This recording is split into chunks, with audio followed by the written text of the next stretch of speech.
Hi, everyone. Before I begin, I would like to, thank Sean Berger, Dean Weiss, Yaakov Tubbs, and everyone else at the Yeshiva University and the library who helped put this together for us to talk about Moshe Codovero and his autographed manuscripts. What happens then? Just in case I need to, a few words about Codovero to kind of set the stage. He was the most prolific Kabbalist in history. Maybe today there's some people who have surpassed, maybe like the Sulam or something, but he wrote he started studying Kabbalah at the age of 20. His first work, Pardes Ronim or Turpamas, is a Kabbalistic Summa, and that covers essentially just major Kabbalistic topics. He finished that at the age of 26. And he dies in 1570, so he's an active Kabbalist for 28 years, and in that span, not just writes the Kabbalistic Summa, he writes a commentary on the entirety of the Zohar, which, when he was doing that, there wasn't such a thing as the Zohar. He had to put it together. He had to grab manuscripts from here and manuscripts from there, and so on and so forth. He wasn't working on just a printed volume that he could write around. He also had to do the philological work of editing and deciding and sifting, and that's in his commentary. He gets that sometimes where he says, I think this is an interpolation that was accidentally put in here. So it's not just, reading a book and writing a commentary. It's really doing this kind of, very hardcore philological work. And also he wrote a commentary on the liturgy, on the high holidays, weekdays, Sabbath. It's called Tefillah LeMoshe.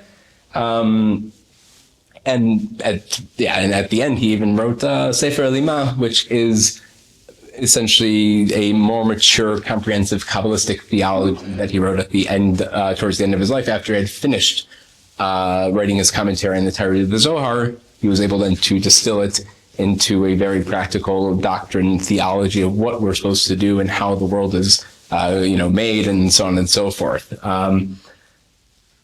Just make sure that was there. His prowess was so great that Aaron Baruch de Modena, who was a 17th century Kabbalist, slightly later than him, actually said that there's a rumor that he used the mystical technique known as Shema Kotev, automatic writing, in which the author turns into trance mode and the divine is able to flow through their hand and write for it, because he's just saying otherwise it's just not possible. Like, obviously this guy had to just, cheating of sorts, it's just he has to keep going. He's, he compares everything to really just these enormous works. And his contemporary, Avram Azulai, who we'll talk about more, we'll talk about this when we get to him specifically, because he actually has his autographs. When he saw Or Yakar for the first time, he says, how did he have enough time? He would have had to hold a writing instrument in both hands day and night and not cease from writing in this book. This great activity, the writing of Or Yakar, is not within the laws of possibility. Just to get that kind of image of how much he wrote, it's really it is mind-boggling. This wasn't just said by 17th century Kabbalists. The first cataloger of the Or Yakar that's in the Modena library, currently still there, we'll talk about also very soon, that was made for Menachem Zardafano. When he started cataloging it, he wrote, "It's hard to believe that one man did this." And Gershom Shalom, who definitely did not like Codovero as much as he liked Isaac Luria Ha'ari, writing only, he had to write a little bit about Codovero. He has about 4 paragraphs in his major trends in Jewish mysticism, in which 3 of them, the Ari is also mentioned. But he did say that he did compare Codovero with Thomas Aquinas, saying he had the rare gift of transforming everything into literature. However, in a cool twist of fate, the person we just mentioned, Isaac Luria comes about, the Ari. The Codovero dies in 1570, the Ari dies in 1572.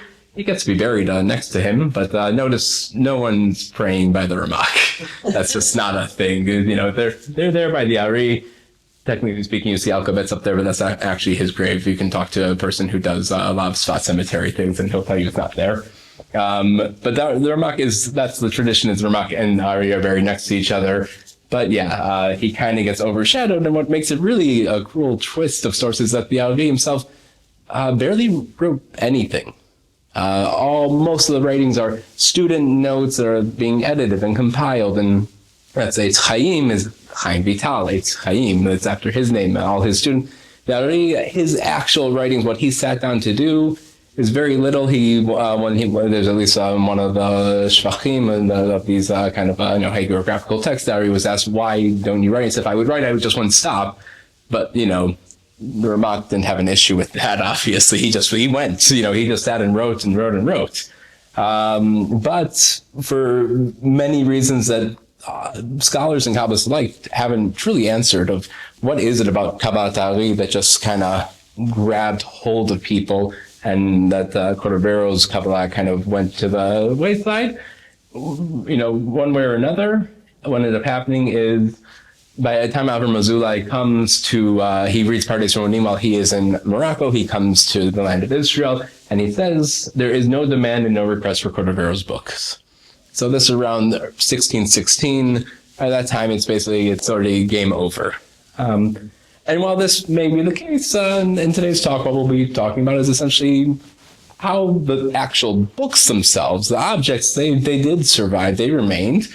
And we're going to go on a 400-year journey from Sfat to Venice, to Jerusalem, to Tunis, to Algeria, to Poland, and eventually to Leeds University in Brooklyn. So, we'll end up close to here. It's a long way around. And we'll talk about the many hands that left their margins in the size of these works. Here, this is Menachem Nazar Defano. He was basically as rich as God, more or less. He was the son of a banker, and his brothers were continuing the family business, married to the daughter of a banker whose family continued the family business.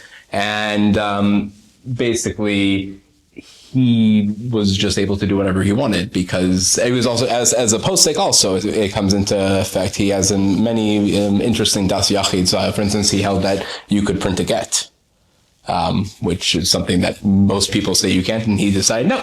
But he can do what he wants. He's not a rabbi of a community. He's not a rabbi, he's very independent.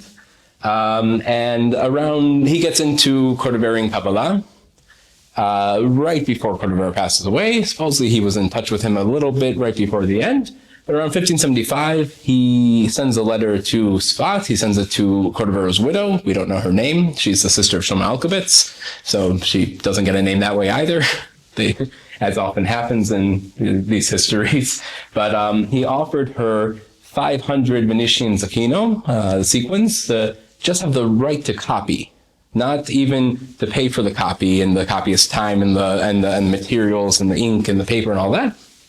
Just for the right to copy, to understand how much money this is, because as many of us don't use sequins today. He also, I have to mention, another 50 sequins were put on top, because he gave 20 to Yosef Cairo and 20 to Shlomo Alkabetz and 10 to Moshe al-Sheikh to help with convincing. But to understand how much money this is, I did the math, actually, and I thought I had a slide for it, but I don't.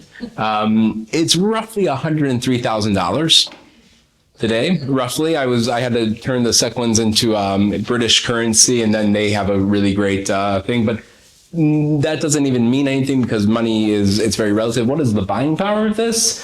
From the contemporary things, a few years later, two of the greatest works in the Renaissance painters were two of them was 800 sequins. So we're talking about from the most famous painter artist right now getting getting a work. And we were able to find from other things that it's essentially what a very well-to-do family would spend for a staff of 6 servants, daily meat, silk, furs, and wine for an entire year. As I said, more money than, God, basically. Then he knows what to do with it. He can just, spend that kind of money to get this copy made for him. So that copy is actually still at the Moda in the library. This is very hard to read, but he got it at the very beginning of 1582. It was made for him. And by 1583, the Chida brings in his Shem HaGdolim that he found a letter from the widow of Codovero, saying, I'm forgiving you of the 250 sequins that are left. I'm assuming that he paid half up front, and when the work would be finished, he would pay the other half. I'm forgiving you of that debt. In place, I want you to give my son 100 copies of the recently printed Mishnah with 2 commentaries, and Maimonides' Mishnah Torah with Cairo's Kesef Mishnah, which Fano himself actually worked on as a corrector. So again, still just a lot of money that this is equal to, just to understand that. That's 100 mission. That's a mission Torah. If you've ever seen that one that was printed, it's big. And he gets 50 of that and another 100 Mishnah with 2 commentaries. Because, her son is coming to Sfat, I'm assuming, to Venice. I'm assuming he's their only son, and we'll talk about that more. But he's going there and he wants to have him make a living to sell books on the way. Why is he going there?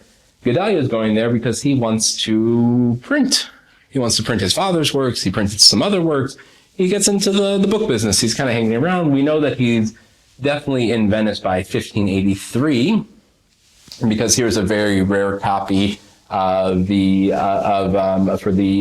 Kriyat Shema al Amita and the saying Shema on the bed ritual that his father has stuff, and he also made his own little editions, and they're printed here. And this is from 1583, Shnat Shin Mem Gimel, in Venice.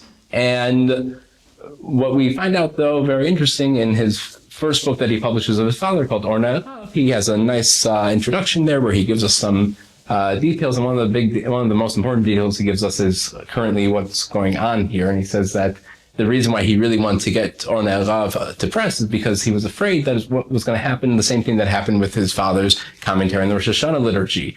For it was stolen from me, and they who printed it without my permission did not delve into the author's thought. It's not enough that he did not fix what he possesses through theft from scribler, but he omitted and detracted parts of it. Scholarship has assumed this was actually talking about a 1576 Yavitz brothers Machzer.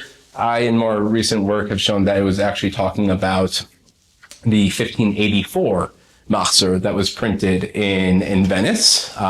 This is actually a wonderful example of it. The Yavitz Machzer says, we have Codovero and all these Kabbalistic things. Their big selling point is that they are organized that you don't have to flip back and forth. It's one of the first Machzers for that, actually. So that's cool in that way.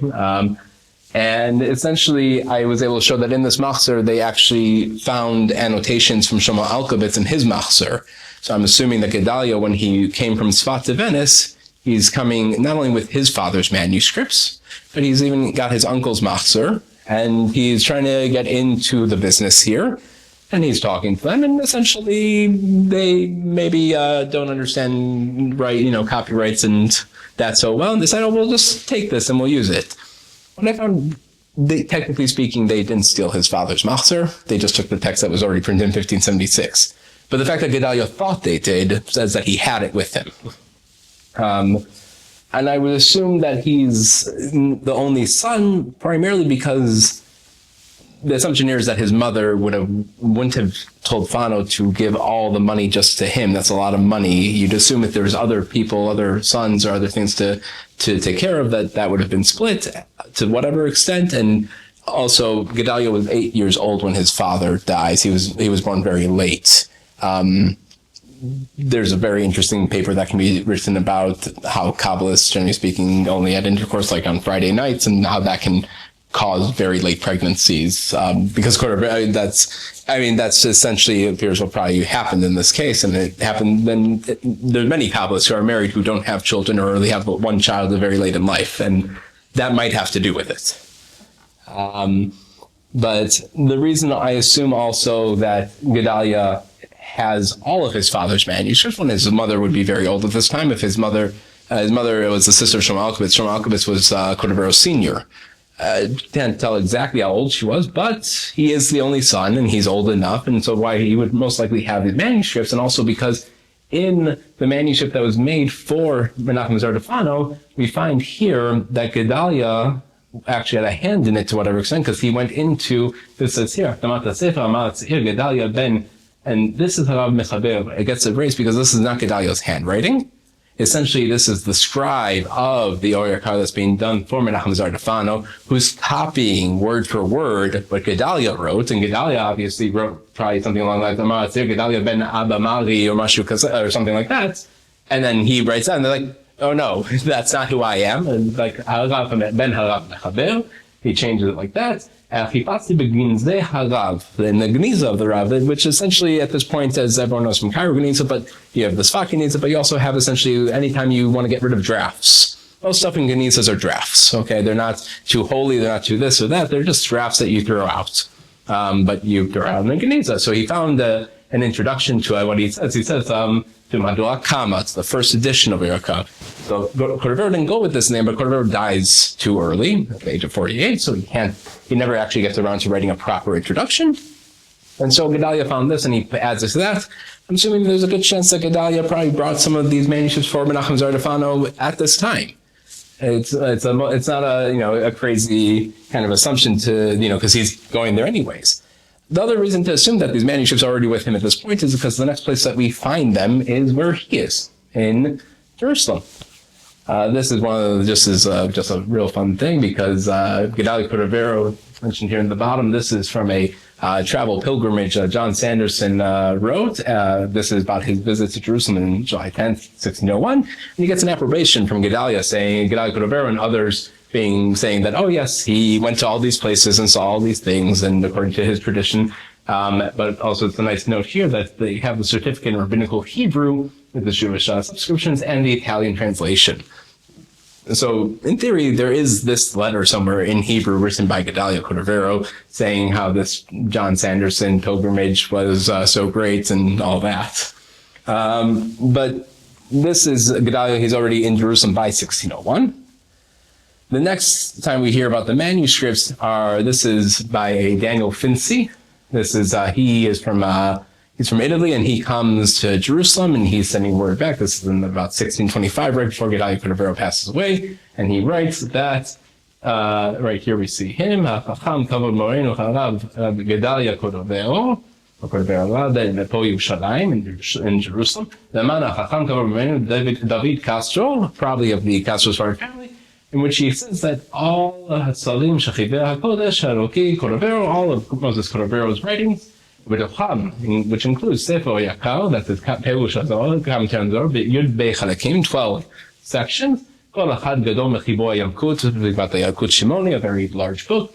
Perush HaTikunim, V'Tfilah LeMoshe, Perush Sefer Yetzirah. All of these books are here in Jerusalem, and he sold them to David Castro for 120 grushim. Grushim was actually a type of coin, I found out, but it also was grushim. It was a very small amount of money, and he actually said he could have gotten more than 200 from anyone else, but he wanted to sell it to David Castro. We don't know anything about David Castro, unfortunately, but obviously he maybe was a big fan, and he wanted his works to be, Gedalia wanted him to have his father's works. Okay, so this is 1625. They're in Jerusalem for sure. This is pretty much the last time we hear directly and explicitly about them for a long time. But we do have now some evidence that we can get from material evidence and philological evidence and some literary evidence and all those kind of, just things that are kind of hinting at it. This is Avram Azulai, who we talked about earlier, who was so, he's like, oh wow, this is just like such an amazing amount of work. How do you even do this? This is his autograph in the Prague Museum. We have many of his autographs all over the world, actually, but that's a story for a different time. One of them is in Chabad, actually. I was able to go there yesterday to see the Codovero manuscripts. I saw that one too. They didn't know that it's an autograph. But in his description here, it says that there are 8 sections, each at least 400 folio, and the writing is out of the sage's hand, extremely fine. And on the Tikkunim, he composed 3 gates, almost 1,000 folio. Now remember Daniel Finzi before, he says there's 12. 12 includes the 8 on the Zohar, 3 Tikkunim, and Tfilah LeMoshe, his commentary on the prayer book, is technically speaking part of his Oyakar. That's called the 9th section. That's how we get to 12. Okay, now if we continue on this route, just to understand again, like what is Azulai seeing that it's just like so shocking. This here is an example of Codovero's handwriting from autograph from Leeds, which we'll talk about later. There's roughly 46 to 47 lines, roughly about 18 words per full row. Let's say conservatively, if the Zohar part that takes up, and this is being very conservative, let's say it's a third on average of each page, which it's not, it's much less. Then we would get that Codovero's commentary is roughly 4.6 million words. And if it's like an eighth of a page, which is much closer to what it probably is, it's closer to 6 million words. Which is why you get this, that amazement, that shock. There's actually, what's really great about what Azulai says, and I brought it here, he actually ends up doing a play on words for when he wants to say that this is what he's saying, that Bidio, that he's, doesn't stop writing in ink, and then he says, Eno dio ve'en dai be'er, which is obviously a play on the ein din ve'en dayan, but just trying to say like that, so that flabbergastness of like how can this possibly be? But that very it's a very cute way of saying that there's not enough not enough ink, and there's not enough not enough explanation. Basically, it's just how it's really what he's saying. He even continues. It's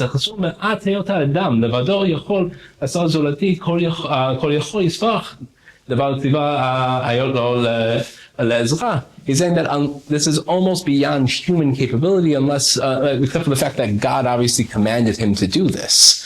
Really, superhuman we're talking about here. And, the numbers that I showed here, that is how I would understand it as well. So we have Azulai, and he was located in Hebron in Jerusalem around 1616. The next person we have here is Yaakov Semach. Here's another page from the autograph in Leeds. And so Jacob Semach, he is ex-converso from Portugal who makes his way to the Ottoman Empire, returns to Judaism, becomes a very important Lurianic Kabbalist. He is primarily known for putting together most of the Lurianic works that we have today, from the Geniza there, and taking things out and putting in the things that weren't called Eitz Chaim, and he's like really the major person involved in this kind of work. And he also got his hands on Codovero's works. Now in the Leeds, we don't actually have him annotating his name anywhere, but right up here, that is actually his handwriting. That says up here, this right next to it, and might not come out that clearly. This is just an example of other Codoverian works that he had. That's really hard to see. This is Noach written in Codovero's hand, because that's the Parsha. Codovero, again, he's not working with the printed Zohar. This says Daf Nun Tet Amud Bet. That's what it is in the Mantova Zohar. This is what someone's writing if they are reading Codovero's commentary, but learning the Zohar, the Mantova Zohar that was printed in 1558, 1560. And in case you don't believe me that that's Semach, here are many other examples of Semach and how he does his pay and Dalit and all these things. And this you'll actually have to trust me. Again, this is from Chabad, where he actually signs it. Up here it says Semach. I know you can't see that, but it does. And more importantly, today I had the chance, and this you can see here later up close in front, is that this is here in the YU 301, which we'll talk about later very soon. It's a Mugabe script, and here what it says is, here's a note, and continues, but it's signed, this says Semach. Now this is from Parsha B'Shalach. We don't have currently, or know about where it is, Codovero's autograph for the Zohar Shemot for Zohar B'Shalach, but this obviously shows that Semach had it, because this is the commentary, and the copyist included it and put it in parentheses because it was from the margin. Okay. So now we're going to get to the big part, and I changed the title of the thing because more evidence has come along that has pushed me to North Africa specifically, but then probably that's where it is in the end, and not Jerusalem. But we're going to talk a little bit. We have to zoom out a moment to be able to understand this kind of path of transmission for this part, how we lead from there to there. So Yaakov Semach is the person we just talked about, important Kabbalist in Jerusalem. He is parallel to another important Kabbalist named Moshe Zakut, who's in Italy, in Venice specifically. He's also in the 17th century. This is actually a letter that Semach wrote him that we have in his autograph. It's in the Congress Library. And he writes Venezia very nicely here. He signs it Yaakov Chaim Semach. This is being sent to Moshe Zakut, Nehru. So not only does he send him letters, but a lot of Kabbalistic Lurianic material. Until essentially Menachem Zardafano, he was the main importer of Sephidim Kabbalah, both Cordoverian and Lurianic. And basically at this point, that kind of shifts. And this is also because Yaakov Semach, he is getting from Chaim Vital. Chaim Vital has presented himself as the only true heir of Isaac Luria, the only one who really got the true teachings. and now it's coming straight from Semach, so this is a nice straight line of transmission. And Menachem Zera Fano, he was getting from everyone and everywhere and anything, and so that kind of gets put by the wayside. And we actually have here this is Moshe Zakut, this is a Sefer Zohar Chama. This was Avraham Azulai, who he wrote he abridged Avram Galanti, who was the Talmud Mufhak of the Ramak. He abridged one of his commentary on the Zohar, and he called the Sefer Zohar Chama. And Zakut is actually the one who put this to press. Why is this important that Zakut put it to press? He gets it from a Kavod Moreno al Rav Yitzchak, Kavod Moreno al Rav Elisha. Now, who are these people? These are shlichim, emissaries from the land of Israel. This was a very common tactic of emissaries from the land of Israel. You give me money, I bring you manuscripts. That's just how it works. I would be very for that now. If shlichim would show up and offer me manuscripts, I would give them more money. We should try to get that reinstated. But why is this important? Is that Elisha, he's actually, his son's more famous. He's Elisha Ashkenazi. He's the son of Natan Azati, the Sabbatean prophet. He was a Talmud in Rabbi Yaakov Semach's Beis Medrash. He was a Shavia. He went all over the place. He went to Venetia, he went to Venetia, he went to Southern Africa, to North Africa. This is actually here's a Mugabe script in which it talks about that this is Yechia, that's Avram Galanti's commentary on the Zohar that we just talked about, saying that it's based on the copy that was that Elisha Ashkenazi had and brought to this place here in Morocco. And then he actually also tells us when Elisha Ashkenazi dies. And this is one of these paths of transmission of sources that's how things are being moved. These Kabbalistic traditions and texts are making their way to Italy, to North Africa, and people are bringing them with them.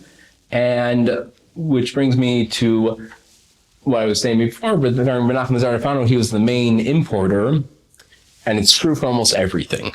There are two real main exceptions I found in my work, the things that do not go through him. Sefer Gerushin is it's generally called this a mystical diary. I guess it's hard to exactly say what it is. Ramak and Al-Gavetz and their Chaverim, they'd go out to the field and they'd learn Torah and have some mystical phenomenon and experiences of sorts. But it's called Gerushin because they would leave the city. They would go out into, they would go out of the city limits, and that's why it's called Gerushin. That gets printed in 1602, approximately also in Italy, in Venice, not through Codovero's son, not through Menachem Zera Fano, but through, again, a shaliach from Sfat. It's just what they do, and when it gets printed, it's not going through him, and there are very few manuscripts. However, I did find one manuscript, technically two, but one manuscript that's more important than the other in this instance, which actually has a siman from Sefer Gerushin that's never been published because it fell out during the printing process, as often happens. This is the siman right here. You'll find a siman Samech Zayin, but it's not this. This is not published. Hopefully, God willing, maybe I'll be able to do that. I already typed it up. It's not a very long one. This person, the copyist, has many copyists. I don't know their name. However, I know their work. Here we have the same kind of symbols, the same this, same that. This here is a copy of the non-Cordoverian parts of Avram Azulai's Or Chama, the parts that are coming from Chaim Vital. And there are many, many other manuscripts I could bring that show his handwriting. And essentially, you can categorize him as it's kind of a second generation from Moshe Zakut's copyists. Moshe Zakut's first generation copyists are all Sephardim. The second generation are Italians. And that's who this person is. So, and the other one has to do with the Shir Koma. The one that makes its way to Modena is missing the introduction and two Sha'arim, two gates. It starts off as Shar Shlishi, in case you want to maybe say, maybe it's missing for us, but it wasn't missing for them. A copy was made this is Ezra Mifano. I identified his handwriting as a very important scholar or copyist, and he was in theory the teacher of Menachem Zera Fano, but he didn't come from money, so he was a scribe for his whole life, including for those who were younger than him and who he taught. But he starts off in the Shal Shlishi, in the third gate. And at that point, it becomes, in theory, he also could be missing, but that's already a little bit too many theories. what's important is that it exists in this hand. Again, we don't have his name, but he is a first generation Moshe Zakut copyist, and we have his hand in many places, to the point that the original catalog, this is the National Library, it actually thought that this was a work of Moshe Zakut, because this copyist so often is identified with essentially like those works. Which now brings me to the point of those things, and this kind of aside is, these are more clear evidence of not just Semach and from people from that area bringing things to Venice, bringing things to these Kabbalists of Lurianic stuff, but also Cordoverian stuff is making its way there as well, and non-Lurianic stuff, materials making its way there. And this, we get to come now to what this manuscript is part of the 301, and many, many Ginsburg manuscripts, because where these other things exist is the first three gates to Shir Koma exists in these, Ginsburg manuscript. This is the Muglavi script. It is from late 18th, even 19th century, very late. And this is where they're kept, and this is where they're found. This is the Chelek Shir Koma. That was what we'll talk about soon. It was printed. This is the only place that exists outside of that one manuscript there that was written in Italy in an Oriental hand. Here is the first two gates of Shir Koma. This is the only manuscript in which they exist. And these are very late hands. And for a long time, I was conflicted if they were from Jerusalem or Tunis or from Algeria. But I recently, while preparing further for this lecture, was able to find more conclusive proof to say that they definitely made their way to North Africa. We have also, this is another one, this is Ginsburg 311, Sabbat Mishpatim. And to prove to whatever extent that these are based on the autograph and not on the Modena copy, here's an example from Cordovero's autograph in Leeds. Here is something that he added in the margin. Now this is being added to a part here in the Zohar, but in the text itself of the commentary, it's supposed to be added here. It's a very faded image, hard to see, and therefore what happens in the Modena copy, what was made for Menachem Zardafano, is the person who copied it just kind of went straight, as you would, and then realized around here that, oh, I wasn't supposed to do that, and then makes a note here saying, all of this, move it there. Because, you know, I would do the same, and the same happens in one of these Ginsburg manuscripts, in the one Ginsburg 148, in which he did a little bit, in my opinion, a little bit cleaner, but he puts it, essentially, this entire part is from here. He did add it, and when he saw that, he decided, okay, I'll put that all here in the margin. But again, this is a mistake that can only be made based on the autograph. If you would have seen this, all on one page, you would have seen the note already saying this needs to be flipped. So it can't be from there, it has to be from there, from the autograph, and there are other examples as well that can show this. Now, what's important here again is these are all these Mugabe hands, and the question I had myself is, are the manuscripts in North Africa, or are North African Jews in Jerusalem? And the reason why, one last manuscript that I almost forgot, the Yeshiva University manuscript. This here is Codovero's autograph, and here on the sides you see this hand. Essentially, there are parts that became more faded and more difficult to read, and so he puts a little note, a little circle, and then gives the word. Now, this person, again, we don't have names. We'll have to live without them. He's also here in the Chabad manuscript, but he is also, and this is also in the Leeds manuscript at the end, he kind of says what's in it to a certain extent, certain things. This is him here in the YU 301. This is the same hand. He's, I'm assuming, some kind of regulator in charge of sorts. He's going over it, and he's kind of probably helping out those things, because his hand also shows up in other people to help fix their mistakes.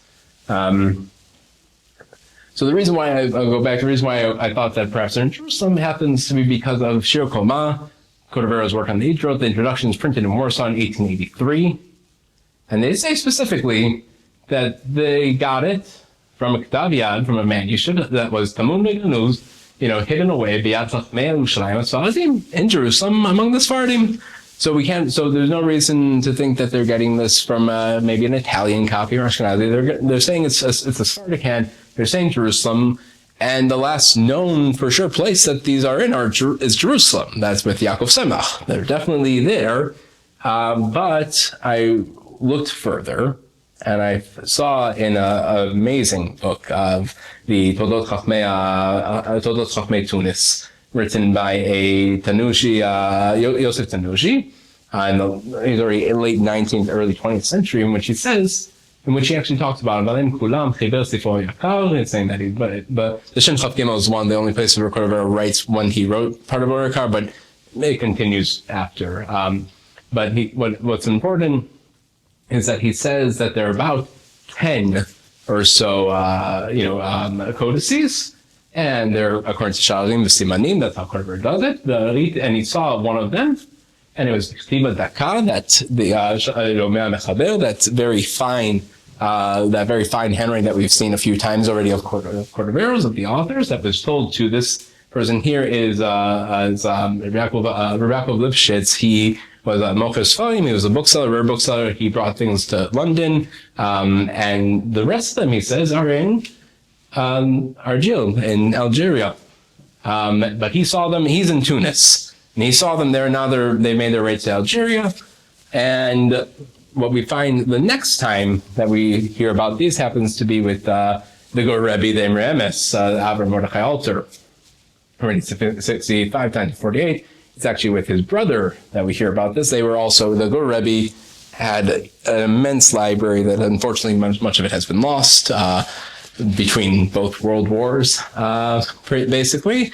And because this was at a time where, the scholar Noam Siana has written a lot about this in just a general way about North Africa and the Jewish community there, and books and manuscripts. There's booksellers coming from Eastern Europe and all the time down to Morocco, and they are just buying the place up because they have all these magnificent things, and they are, I don't want to say cheating them, but yeah, basically they're buying it grushim, as to quote Daniel Finzi here.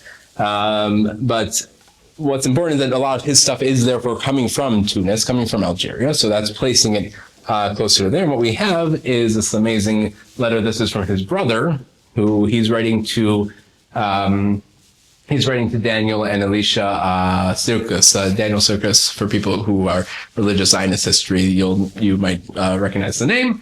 But they're Go Hasidim. This is before the First World War. They're doing very well, and he basically asked them, you guys interested? It's been brought to our attention that there's, for 3,000 francs, 18 volumes. Again, the volumes here, there might be more because they end up, being split and stuff like that. But we have Toldot Vaychi, 1 volume, Shemot, there's 5 volumes, Vayikra, 2 volumes, Tikkunei Zohar, 4 volumes, Zohar Chadash and Tikkunim, from Zohar Chadash, 2 volumes, the Pardes Shimonim himself, and Shir Koma. He writes to him again, saying that and one of the things that was important there was that he describes the books. And when he describes them, he says that the commentary is written around. Now, if you take a look here, the commentary is not written around. This is almost just the commentary because they're with the Zohar. Now, if you look, what I brought here was, wrong way. What I brought here was a comparison of different, not this one, but a different manuscript from the Ginsburg, this is from the Chabad collection, and this is from Leeds, in which you can see that depiction would not make any sense for this. It makes perfect sense for this. Okay, and what's important here is that he sends him another letter a few months later saying, okay, we bought some of these. We bought the 4 volumes of Tikkunei Zohar. We bought the Shir Koma. And also in the Tikkunei Zohar, you have the commentary on Breshit in the Torah itself. There are Song of Songs, there are Lamentations. He's saying, but we're not sure if we're done. We're going to keep buying stuff. Now, it turns out that, basically World War I is happening, and he ends up going to Russia. He's with the Rashab, Rabbi Yosef Yitzchak Schneerson's father. He ends up leaving 1 copy of Or Yakar there, he says, and he left the case with other things. And then the Rashab ends up leaving the Lubavitch, and he goes to, he has to make his way out. And then we end up going to America, and then we actually have a letter that was sent from the Gur Rebbe's brother to Rabbi Yosef Yitzchak and saying, I met this Chabad guy in Jerusalem. He said he saw the Or Yakar there. Do you have it? Because I kind of want it back. Because I lent it to him so he could copy it. And then, a war broke out and other things. And as often happens, Rabbi Yosef Yitzchak said he doesn't know what he's talking about. But not that I want to, decide right now here what happened exactly. I can say this. In Chabad, what they currently have are 3 autographed manuscripts. 2 of the autographs are in Tikkunim from Breshit. They include a commentary of Codovero's commentary on Breshit from the Torah, because at the end of his each section, he would include a commentary straight on the Torah and not just on the Zohar. And they have Toldo Tevayechi, which is how that one was broken up as well. I will, let you decide. But the next one that we have is Cecil Roth, who was at Leeds University, and that's the one that I've been able to show in a higher quality this entire time because I'm able to have that picture and to show it that way. And so he is a great book collector. He actually, in the Alexander Marx Jubilee volume, he publishes his catalog, so he definitely has this by 1950. There's a part of me that wants to imagine that when we heard about the codex that was sold to Lipschitz, who's a London bookseller, he's in London, he's in England, it's not so crazy that he ends up buying from there. And also, when what was offered to the Gur Hasidim, it didn't include it. It wasn't, this is from Noach to Chayesar, that wasn't in the list of things that were included, and so it's already been separated by that time. So it's possible, but these are, they didn't keep always the greatest records of these things. But I've been saying this whole time that this is definitely his autograph. Just one of the examples that I'm a big fan of is Moshe Codovero, when he had the opportunity, if he saw Mem, Shin, and Hey in an acrostic, he would, sign it. Moshe was here. And because Kabbalah has a lot of things to do with like letters and, hidden and significant meanings and all those kind of things, the copyist was like, oh, that's probably a mystical significance. So the copyist in Modena put here, Shlomo, Basa, and Matam. He just, continued because like, oh, obviously this is a mystical significance, so I'm going to continue with this. And here it makes no sense, which is another way that yes, this is definitely the autograph. And because this also, the modern copy is being copied between 1575 and 1582, very shortly after he's passed away. That's, thanks, for joining me here on this kind of, tour around of all these kind of things. I guess let's take a step back and talk about these things of that we've been talking about here, what I call the fortune, likelihood, and perseverance. There's actually 2 great quotes, one from the Gur Rebbe, the Imramis, and one from Cecil Roth. And the Imramis, it's I don't actually, in the Zohar, it's not even clear what it's about, but it's how many ancient books are lying in the storehouses of the book spiceries, the libraries. Perhaps this is included in that which was written in the Zohar. Everything is dependent on fortune, even a Torah scroll in the Heichal. It's just what ends up, getting put to press, and what ends up staying in manuscript, what ends up getting known, what ends up not getting known. And Cecil Roth said about his own habits as a book collector, said, I've had the good fortune to travel widely. I regard it now as a cardinal principle that from the point of view of the book collector, there's no such thing as an unlikely spot. And what I started this talk off with was that Codovero was, wrote, and this was just his commentary on the Zohar. We're talking close to, 6 million words. That's not including his other works, his Alima, his Pardes Rimonim, his Tefillah LeMoshe, and so on and so forth. He really, and it wasn't just writing. It wasn't the Shem Kotev of this kind of lucid, free flow consciousness. It's a lot of work and effort. I mean, as you can even see here, where he's annotating, where he's making additions and making edits. And he has to wait essentially until about the 1960s is when Or Yakar starts being put to press. As fate would have it, the album is actually a Gur Chassid. And they start putting that out, and it takes them roughly 50 years or so. It finishes, I think it was in the 2000s. And until then, he's in Or Chama in a bridge fashion and some things. His stuff on, for instance, on Tikkunim, not known at all. And this kind of, and then a day he gets completely pushed to the side by this new Kabbalah, this Lurianic Kabbalah. And it's not that the manuscripts, it's not that there's hundreds of them being made still, and that's why we don't have them. It's a few and far between. But, just the fact that the books themselves, the material themselves, what they're able to teach us there is, at the end of the day, they're more than just, they're really about how these ideas survive and the objects that we have. How, these items, they survive world wars and they survive travel and famines and plagues. And they make their way to us, and to have that kind of appreciation for the work that went into them in the first place. And that's, I found those quotes very meaningful in that kind of way, to understand by going back to see how they traveled. Essentially, what we just saw was from 1570 in Sfat until Brooklyn and Leeds today, and I hope that more of his autographs pop up, and I hope that they're made available to scholars and the public at large, and not sold at private auctions or under the table. Thank you so much. And Should we see if there's any questions? yeah. You know how long you got this copy? This copy here, no. Might be able to speak, but not sure. What do you make of Yaakov Tzemach's involvement with the transmission? I mean, this is, this injunction against reading things that aren't from the Ari is often honored very much in the breach, even among the first generation students. But this is very.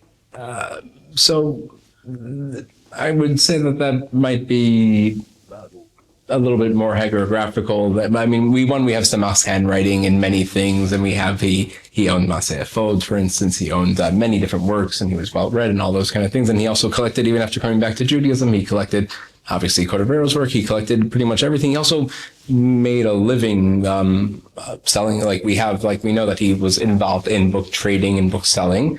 Where I put him, and David Conforti, I didn't bring that, I forgot to mention, in Coradorot, he says that we were learning Or Yakar in the base medrash there. That's in his Coradorot, which is part of the reason why it makes also sense to see that he's learning it there. And also one of the things you should remember to a large extent is that the Aldi, he actually didn't write much of a commentary at all on the Zohar. And that whatever we have is the collection of all these different things to try to put around it. And the Zohar, when it's printed in 1558, and it's still not printed, Tzemach is still used in the 1558 Mancho edition, it was printed without a commentary. So Codovero, in that way, his commentary is the only thing out there to really be able to sit and learn. But yeah, that's what I would say overall. I would say when you look at the manuscripts for all these people, they're all learning everything. And for him, it's not just only the Alvi, it's only doing Vital of the Alvi. I would put it that way. I mean, also Avram Azulai, who is his contemporary, in his Or Chama, he purposely brings Ramak. He also brings Chaim Vital commentary that he says himself is from before he started learning with the Alvi. Yaakov Tzemach disagrees with him. He says, no, that, poppycock. And another two commentators, the Galanti and someone he calls the Gilayon, because he found it in the Gilayon, the margins of a printed Zohar. And people have said that recently Avat Shalom, the publishing house, has put out a new Chesed Avram by Avram Azulai, and they have identified Hagilayon as Rav Shlomo Dutriel of Sfat, which is very interesting. Yes. Perhaps in the same vein, this Italian circle of Kabbalists, when they're encountering this Ramak material, are they viewing it as distinct in any fashion from the Lurianic stuff? Or? Okay, so which stage are we talking about? The Italian Kabbalists? You were talking about the later ones, the Sukkot? Are we talking about the early ones? Menachem Dorefano, when he's getting Codovero stuff, Luria doesn't, he's physically alive, but he doesn't have Lurianic Kabbalah yet. Because Ramak, this actually I've written my dissertation from the surviving manuscripts of the earliest copies that we have of Lurianic Kabbalah being written in Italian script, primarily by Ezra Mifano and others. They can be dated earliest to about 1586, which is a nice 14 years or so post Luria dying, and that being brought into Italy in that way. Also, Israel Sauk, even his stuff, he's only coming in also around this time as well. Lurianic material until then is coming in, and by Ramami Fano talks about, he says it's coming in kuntrasim, really these like choirs, these little pamphlets that are just kind of making their way. He actually has a work that he calls Kanfei Yonah, which is very much just him putting it all together. Chabad actually also has a very important copy of that Kanfei Yonah of his. And you can really see how that worked. And he talks about himself because he ends up wanting to reorganize things. It's like, okay, I gave it a name because I needed to give it a name because people want to study it. But it's just, there's no order and no organization here. So then he starts taking apart and making different mamarim from it. But so when they're seeing it, he's definitely there. I would say for Menachem Zardafano, they call it, and we have this Mordechai Dato, who's a 16th century Kabbalist who actually today found in YU Tikkun Zohar a couple annotations by him. He's another person I've worked on extensively, and he went to Sfat in 1560. When he comes back to Italy, he's actually we have letters between him and Ezra Mifano, the teacher of Menachem Zardafano. There's a lot of names here, so you'll stop me if. And then they don't believe in real last names, so everyone's just Stefano. There's no relation between Ezra and Menachem, for instance, but he did teach him. And then we have letters between Dato and Ezra Mifano, and and Ezra Mifano has questions about Zohar and how to learn it, and he says, "Listen, Chachmei Tzfat. They are the Zohar. What comes out of their mouth, that's the Zohar." And he calls them Chachmei Tzfat. That's, in my dissertation, I discussed this further. I essentially said that what we have here is really him understanding that there's such thing as a Safidian Kabbalah, that includes Shlomo Alkabetz and Yosef Karo and Codovero and Avram Galanti and others who we don't have their names. And with Kabbalah Ta'ari, what happens, and by the name itself, is actually, and this is the people responsible for this are the Lurianic Kabbalists, Chaim Vital, and others who make this very distinct difference between them. And part about making that distinct difference between them is to say that what we're doing is something different. And part of that distinctness is also its personality based. Then all of a sudden you have something called Kabbalah Ta'ari and Kabbalah Ramak, where before you had Kabbalah Tzfat, where you had Chachmei Tzfat. And all of a sudden, the students of the Ari, it's not much about Tzfat. They're called Gulei HaAri, the cubs of the lion, because it's very personality-based. And what they're able to do with that is Kabbalah Ramak just becomes everything before the Ari.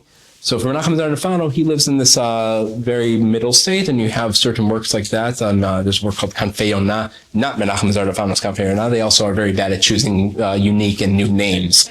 But it's kind of just this collection of assortments of sorts of all these different things from Safidian sages, which includes the Ari, includes Ramak, includes Galanti. Ezra Mifano has a copy of some of these things, and shows up in a few manuscripts. And this is a point where everything can just live together in a mishmash. And Chaim Vital, I would argue, part of what he's doing in his own, trying to gain that authority within the Lurianic tradition, is also gain that kind of total authority by saying, okay, he's the one that we get what's called the Olam HaTikun and Olam HaTohu, in which Ramak is Tohu, which is chaos, in which Gershom Shalom said, no, he didn't mean anything, bad by that. It's just it's a technical Lurianic term. And then Ramami Fano, when he wants to quote pretty much the same idea, he actually calls it Olam HaBlima, because he's talking about the Eser Sfirot Blima, which is that more simpler Sefer Yetzirah style. So there was a different way to say it, and I'm pretty sure it was derogatory, because that's what it is. Where Gershom Shalom talks about this, it's in a German essay review of Horodetsky's work. Because he's like, Horodetsky's like, and here he is degrading Codovero and Kabbalah, and Shalom said no. Tishby then has Tishby has an article, Yishai Tishby, his Shalom student, whereas they like, this is pretty derogatory. So you're talking about like 16 volumes originally. So what sort of 12. 12. Okay. So what sort of what volumes are represented in the manuscript? So, How expensive? It's the entirety. More than even for his time, it's in some ways more than the entirety, because even what ends up being printed in Mantova and Cremona between 1558 and 1560 doesn't include parts of the Zohar that end up being printed in something that's called Zohar Chadash. It's called Zohar Chadash. That's actually not what's printed, it's just printed in Zohar, but they had to differentiate between, we have the Zohar, we have the Zohar at home. It's from that meme. I'm old like that. I reference these things. But essentially, Zohar Chadash, also, if you go on the title page, it is also originating from Sophidian material. And Codovero has that material as well in his commentary. So really, it's the work is, I've studied his work for many years now, and it is awe-inspiring in that way that these people talked about, just because it's not just writing and this is something I didn't talk about much here, but it's that he's very much a scholastic. It's really systematizing this. Everything has to fit. So it's not just writing a commentary in the way like, oh, well, here's what I think right now at this moment. Everything fits. He's always cross-referencing. He's always saying, okay, I talked about this in Shar Bet Siman Daled in Parshat Truma. I talked about this in Pardes Rimonim. And every work is like that, and everything has to fit. And in Pardes Rimonim, for instance, when he says, if you want to disagree with me, that's fine, but like you got to make it all make sense. Like, look up here. He has something called Shar ha-Shirim. It's where he discusses how each word connects to different sefirot. And he says, look there first, make sure you can make sense of everything else, and then disagree with me. So it's not just writing, when I first saw that Aaron Brach Nimona said that he used Shema Kotev in my head, I was like, it's just the opposite of that kind of writing, that kind of, that's Luria. Isaac Luria, like that's his kind of writing. You actually see it in his Perush for the Sutta. He doesn't care about, and that's what half of Lurian Kabbalah ends up doing, is just trying to systematize Lurian Kabbalah, which is much more free flow. Yeah. Actually, that Ramak didn't have the kind of students that they already had. Well, he definitely didn't have a person like Rahu doing PR for him. In my personal opinion, this is what I'll share it with you because it's just, I wrote in my dissertation, my personal opinion, there's a mashal that was given with a story with Reb Simcha Bunam, in which it says this Daichel comes to him and says, after, the song and dance of like, oh, what are you doing here? And don't be here. And then he calls after him, we'll skip that part. He says, I got a question. I got a shidduch question. There's one girl and she is, great yichus. And the other one is just, she's just beautiful. And Reb Simcha Bunam says, Shaina taka shaina. You go on the beautiful one. And then obviously the Hasidim are like, okay, Rebbe, that's, what just happened here? And then he says, he was asking if you should learn Kabbalat Ramak or Kabbalat Ari. I told him to go learn Kabbalat Ari. Okay. Now we'll give the censored version was printed in the Sefer Lima that they put out of Ramak in 2013. This is something that you'll see if you ever pick up any more newly printed Cordoverian stuff. They have to add an apology of why they're printing it at all because it's not the Ari. So then they go through a lot of, song and dance of how, no, obviously when the Ari said not to learn anything that was from the Ramban until now, obviously he was including the Ramak and so on and so forth. But in this Sefer Lima, when they put it out, they censored this by changing Reb Simcha Bunam to the best, changing from just a Daichel to Ish Ashkenazi. Daichel is a derogatory term for a German man, with a short jacket and, like most of us have today, but but it just becomes Ish Ashkenazi, and he asks the same question, and the Besh says, go on the Ichus, and they go, okay, what was that about? And he says, I told him to learn Luriana Kabbalah. It doesn't matter. Codovero ends up just kind of being this foil to the Ari and all these things. But but I sat down with these, mushals a little bit more, and I think there's some truth to them in this kind of very basic way. A lot of in that first one where the Ari, he's that Yofi. The Yichus of Ramak is easy to understand. The Yichus is that he's building on all of medieval Kabbalah. It's really well founded. What's the Yofi of the Ari? And that's, I think, when you look at a lot of these scholars and even Kabbalists themselves, it's that something. It's something. They can't exactly put their finger on it. Scholars I've seen have actually written saying that he's some kind of magic. There's something charismatic, something that just pulls. Now, in the second mashal, what it brings is, what's the yichus of the Ari? I think it's clear that that's the Ruach HaKodesh, Gilu Eliyahu. That's a pretty, straightforward to get. But what's the Yofi of the Ramak? The Yofi of Ramak, in my opinion, is that he built a structure here that's just, it's aesthetically pleasing on every level. It's really well designed and built. But this comes at a cost. And that cost, in my opinion, and this is another mashal that's actually brought there in the Sefer Lemonot story with the Rishon Rebbe, when someone asks him which field to buy. And there's one field that they, could spend 5 years and get all the gold out, and we know there's gold there. And the other field, we have no idea what's going on with it, but if you buy both, there might be this issue and that issue. And obviously, he tells them to go buy both. And, he was talking about Ramak and Kabbalat Ari. Obviously, that's clear.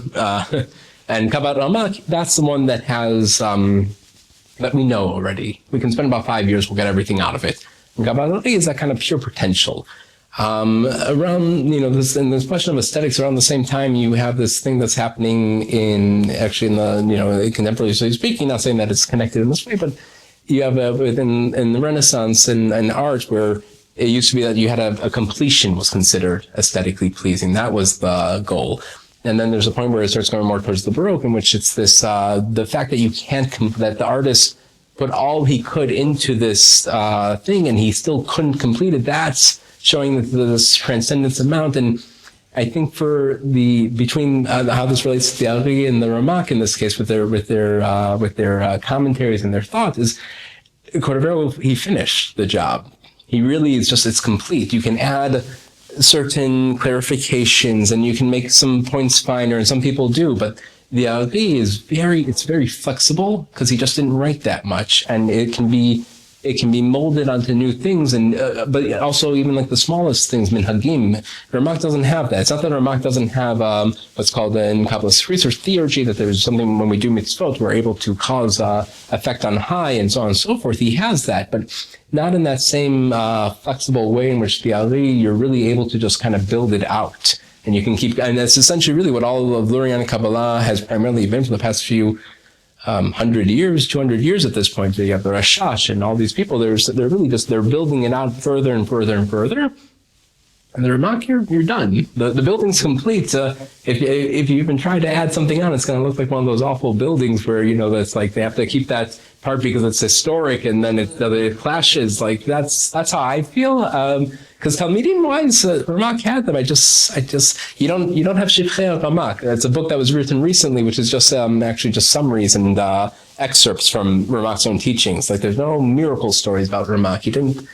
He just between him as a personality type or students and whatever, all these things, they combined in this way. But that's why I was interested in Ramak in the beginning, because it's just a great case study of sorts of how marginalized knowledge, things that were pushed to the side, how they continue and in what ways and how they're used in that manner. Why do you think the Tomer Devorah, why do you think that made it? It's a popular Kabbalistic Musar. It's something that it's small one. I don't know if you ever saw the first edition. It's tiny. You put it in your pocket. And it's very straightforward. It's very practical. Act like, A, B, and C, and do these kind of things. And also there's, it's, in theory itself, it's the first of its kind. It's coming at a very correct moment in Italian jury specifically, in which, there's a certain, at least according to Ruben Bonfil and other scholars of Italian history at this time, Italian Jews become a little bit more inward. I don't know, something to do with persecution and being forced to the north and, those kind of things. And, that's why they say, Kabbalah becomes more popular instead of like philosophy and Renaissance and all those things. All the, for most of these scholars, historically, the people that they like to, look how we're all part of this grand, culture. And it becomes a little bit more insular, a little bit more inward. And there's a lot more interest in piety. And it's nice and small. For Ramak, everything that gets printed becomes popular. But that's a kind of sociological also distinction here, in which what Kabbalists are doing is different than that. The Zohar gets printed, people read it. Yudah Moscato, for instance, there's Moshe Idel has an article, is he a Kabbalist? I think today we have a little bit more of fine understanding of saying that just because he's reading the Zohar or quoting the Zohar doesn't make you a Kabbalist. Being a Kabbalist is there's ritual and there's action and there's study and there's purpose and it's who you're with. Any one of us right now, can pick up a Zohar and start reading, and that doesn't turn us into Kabbalists. And I think that's already the case there, even in Italy at this time. You have, people like Ramami Fano, who is collecting Kabbalistic material, who's putting it together, who's putting in the work, who's editing, who's all these kind of things. And Ramak himself in Ona Rav, he actually gives a definition of source. He said there's two groups of people who study Kabbalah incorrectly. After the three groups of people who refuse to study Kabbalah, two do it incorrectly. There's some who don't do it using pilpul, essentially using logic, bringing up reading the words and bringing up kushiot and spekot and all that kind of fun Iyun Sfaradi kind of terminology and scholastic logic. The other people who are doing it wrong are the people who are studying it like just another science, like medicine, like astronomy, like logic, like all these things. That is just one among many. The people who are doing it right, they do it with the pilpul, and they're doing it as that this is the highest, hierarchy of knowledge. This is what we're here to do. This is what sets my life. I don't think that in Italy, you can pick up Talmud Torah, and you can see how easily Talmud Torah and other works like that were co-opted by the Musar movement in a way that completely, Talmud Torah is, it's not like Mesilas Yesharim of the Ramchal, where he's trying to hide certain Kabbalistic things possibly at that point. Talmud Torah is a completely Kabbalistic work, doesn't shy away from it, but it's able to just be read as completely just as a Musar work. And that's its popular piety. Yeah. Okay. Well, thank you so much, everyone, again.